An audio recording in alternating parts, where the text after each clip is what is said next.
আসসালামু আলাইকুম ওয়ারাহমাতুল্লাহ। দর্শক, পৃথিবীর মানচিত্রে এমন কিছু মুহূর্ত আসে যখন একটিমাত্র সিদ্ধান্ত গোটা অঞ্চলকে আগুনের বলয়ে ঠেলে দেয়। মধ্যপ্রাচ্য এখন ঠিক তেমনই এক মুহূর্তের সামনে দাঁড়িয়ে আছে। যে কোনো সময়ে শুরু হতে পারে ইরান ও যুক্তরাষ্ট্রের মধ্যে সরাসরি রক্তক্ষয়ী সংঘর্ষ। বাইরে থেকে এখনও হয়তো সব শান্ত মনে হচ্ছে, কিন্তু ভেতরে ভেতরে দুই দেশই বসে আছে অস্ত্র ট্রিগারে আঙুল রেখে। ইরানকে চাপে ফেলতে এবার পারস্য উপসাগরের নীল গভীরতার নিচে নীরবে ওত পেতে রয়েছে এক ভয়ঙ্কর দানব। এটি কোনো সাধারণ যুদ্ধজাহাজ নয়, এটি যুক্তরাষ্ট্রের ইউএসএস জর্জিয়া, একটি চলমান ধ্বংসযজ্ঞ। ১৫৪টি টমাহক ক্রুজ মিসাইল নিয়ে এই সাবমেরিন এখন কার্যত ইরানের দোরগোড়ায়। ইসরায়েলি গোয়েন্দা সংস্থার গোপন সিগন্যাল, হোয়াইট হাউসের নীরব সম্মতি আর পেন্টাগনের অদৃশ্য নীল নকশা সবকিছু একসাথে ইঙ্গিত দিচ্ছে এমন এক তাণ্ডবের যার আগুনে শুধু ইরান নয়, পুড়ে যেতে পারে পুরো মধ্যপ্রাচ্য। কিন্তু প্রশ্ন একটাই, ইরান কি এই আঘাতের জন্য একেবারেই প্রস্তুতহীন, নাকি এই টমাহক ঝড়ের বিপরীতে তেহরান সাজিয়ে রেখেছে এমন এক ফাঁদ যেটার গভীরতা এখনও পুরোপুরি বুঝে উঠতে পারেনি পেন্টাগন? দর্শক, ইউএসএস জর্জিয়া একটি Ohio class guided missile submarine. প্রায় ৫৬০ ফুট লম্বা, ১৬,০০০ টনের বেশি ওজনের এই লৌহ দানব একসময় পারমাণবিক ওয়ারহেড বহনের জন্য তৈরি হলেও এখন রূপান্তরিত হয়েছে নিখুঁত ধ্বংসযন্ত্রে।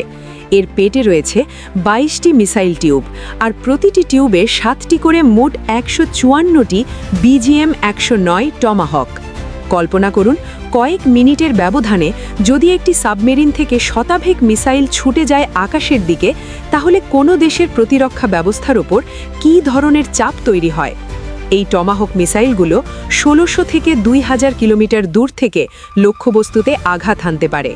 অর্থাৎ সাবমেরিনটি যখন উপকূলের কাছাকাছি অবস্থান নেয়, তখন ইরানের সামরিক ঘাঁটি, পরমাণু কেন্দ্র, radar station, command and control centre সবই এর পাল্লার মধ্যে চলে আসে।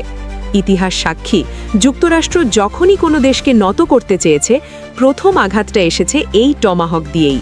ইরাক, সিরিয়া, লিবিয়া, প্রতিবার একই ছক, আর এবার সেই একই ছকই আঁকা হয়েছে তেহরানের জন্য। কিন্তু এখানেই পেন্টাগনের হিসাব গিয়ে আটকে যায়, কারণ ইরান ইরাক নয়, ইরান লিবিয়া নয়। ইসরায়েল ও যুক্তরাষ্ট্র ভালো করেই জানে সরাসরি স্থলযুদ্ধে ইরানকে পরাজিত করা প্রায় অসম্ভব। তাই তারা বেছে নিয়েছে দূর থেকে আঘাতের কৌশল, লো রিস্ক হাই ড্যামেজ। দক্ষিণ চীন সাগর থেকে বিমানবাহী রণতরী আব্রাহাম লিঙ্কন ধেয়ে আসছে, সাথে গাইডেড মিসাইল ক্রুজার ও ডেস্ট্রয়ার। আর পর্দার আড়াল থেকে কলকাঠি নাড়ছে তেল আবিব। পরিকল্পনা পরিষ্কার, প্রথম ধাপে ইরানের আকাশ প্রতিরক্ষা ব্যবস্থা অন্ধ করে দেওয়া, যাতে দ্বিতীয় ধাপে ইসরায়েলি যুদ্ধবিমানগুলো বিনা বাধায় ইরানের আকাশে ঢুকে পড়তে পারে। কিন্তু বাস্তবতা হলো, ইরানের আকাশ প্রতিরক্ষা ব্যবস্থা আর কাগজে আঁকা কোনো ধারণা নয়। রাশিয়ার S-300-এর উন্নত সংস্করণ, নিজস্ব প্রযুক্তিতে তৈরি বাবার 337 এবং চীনের HQ-9 সিস্টেম, সব মিলিয়ে এটি একটি বহুস্তরীয় প্রতিরক্ষা বলয়।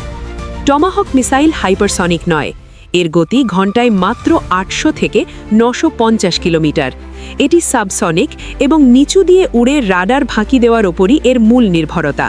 কিন্তু ইরানের পাহাড়ি ভূখণ্ডে বসানো আধুনিক রাডার নেটওয়ার্ক ঠিক এই ধরনের হুমকি শনাক্ত করার জন্যই তৈরি।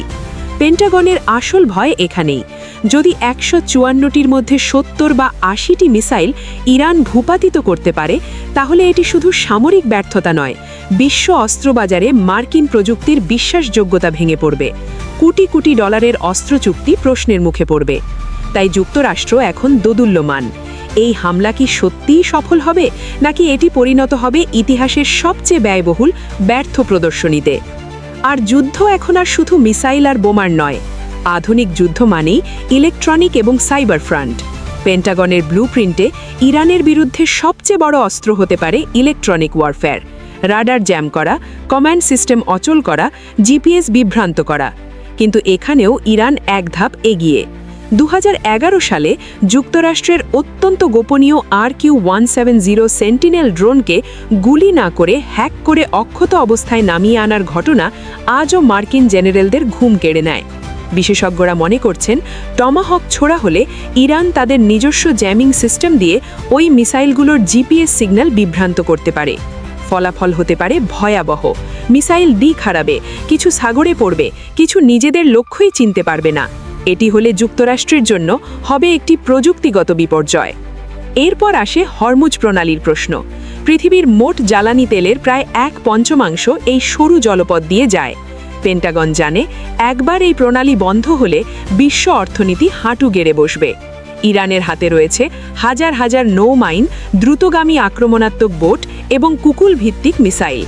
এই বোটগুলো মৌমাছির ঝাঁকের মতো মার্কিন নৌবহরকে ঘিরে ধরতে পারে।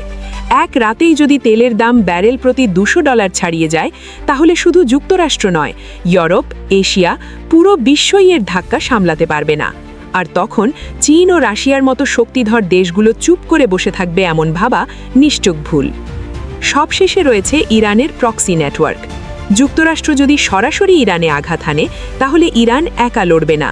লেবাননের হিজবুল্লাহ, ইয়েমেনের হুথি, ইরাক ও সিরিয়ার প্রতিরোধ যোদ্ধারা মুহূর্তের মধ্যে সক্রিয় হয়ে উঠবে। এটি হবে মাল্টিফ্রন্ট যুদ্ধ। ইসরায়েলের আয়রন ডোম কিছু মিসাইল ঠেকাতে পারলেও যখন চারদিক থেকে একসাথে হাজার হাজার রকেট আর ড্রোন আসবে, তখন কোনো প্রতিরক্ষা ব্যবস্থাই যথেষ্ট হবে না। দর্শক, ইউএসএস জর্জিয়া শুধু একটি সাবমেরিন নয়, এটি একটি চলমান যুদ্ধবার্তা। কিন্তু প্রশ্ন থেকে যায়, এটি কি সত্যিকারের ট্রিগার নাকি কেবল মানসিক চাপ তৈরির অস্ত্র? কারণ যদি এই জুয়া ব্যর্থ হয়, তাহলে মধ্যপ্রাচ্যে যুক্তরাষ্ট্রের প্রভাব শেষ হওয়ার ঘণ্টা বেজে যেতে পারে। আর যদি ইরান সফলভাবে এই আঘাত প্রতিহত করতে পারে, তাহলে তারাই হয়ে উঠবে এই অঞ্চলের অবিসংবাদিত শক্তি। আর ঠিক এই কারণেই দর্শক, আজ মধ্যপ্রাচ্য দাঁড়িয়ে আছে ইতিহাসের এক অদ্ভুত মোড়ে। এখানে কোনো পক্ষই পুরোপুরি যুদ্ধ চায় না, কিন্তু কেউই পিছু হটতেও প্রস্তুত নয়। একদিকে যুক্তরাষ্ট্রের প্রযুক্তি ও আগ্রাসী শক্তি, অন্যদিকে ইরানের ধৈর্য, গভীর প্রস্তুতি আর দীর্ঘমেয়াদী কৌশল। বিশেষজ্ঞরা বলছেন, এই মুহূর্তে সবচেয়ে বিপজ্জনক বিষয় হল ভুল হিসাব। একটি ভুল রাডার সিগন্যাল, একটি ভুল গোয়েন্দা রিপোর্ট বা একটি অতিরিক্ত আত্মবিশ্বাসী সিদ্ধান্ত, এই তিনটির যে কোনো একটি পুরো অঞ্চলকে ঠেলে দিতে পারে অপ্রত্যাশিত সর্বনাশের দিকে। কারণ যখন সাবমেরিন, ড্রোন, সাইবার অস্ত্র আর প্রক্সি বাহিনী একসাথে খেলায় নামে, তখন আর নিয়ন্ত্রণ থাকে না কেবল জেনারেলদের হাতে, নিয়ন্ত্রণ চলে যায় ঘটনা প্রবাহের হাতে। দর্শক, ইউএসএস জর্জিয়া এখনও নীরবে সমুদ্রের নিচে চলমান, ইরানও নীরব। কিন্তু ইতিহাস বলে এই ধরনের নীরবতাই সবচেয়ে ভয়ঙ্কর, কারণ ঝড়ের ঠিক আগের মুহূর্তটা সবসময় সবচেয়ে শান্ত থাকে।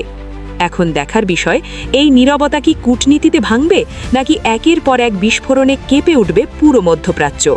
বিশ্ব তাকিয়ে আছে, সময় চলছে, আর ট্রিগারের উপর রাখা আঙুলগুলো এখনও সরে যায়নি।